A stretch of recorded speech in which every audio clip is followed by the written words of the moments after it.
Hello guys, कैसे हैं आप सभी लोग का वेलकम है पगली की दुनिया में। पगली नया कॉमेडी में टेनिम टाकाटक भोजपुरी जितने भी मेरे पेज पे चला जाए मेरा ब्लॉग, सभी लोगों को नया सिंह ब्लॉग में वेलकम है। और देखिए आज हमारे घर कौन कौन आया है भाई।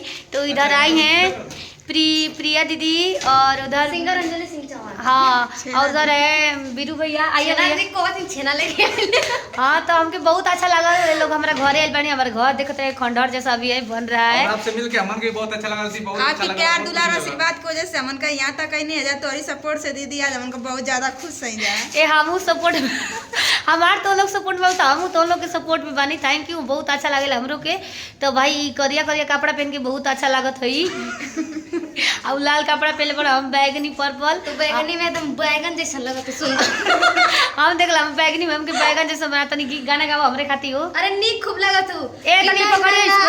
नेह के सागर बिंदिया पकड़िए। लागे जान तू जान हाउ हो सब लेकिन वाला सिस्टम से लागे के बड़ी सब इनका बमला कहीं जा मतलब एक बात कर अपने आदमी थोड़े छोड़ पाए हैं। अरे हम भी इनसे प्यार कर प्यार करते पूरा प्यार कर रही है। अब इनके खाते में गाना गाओ गाओ कि न लागे नेह के सागर बिंदिया लागे जान तू जान हाउ हो हमर जान हाउ हो कि तू जान हाउ हो हमर जान हाउ हो।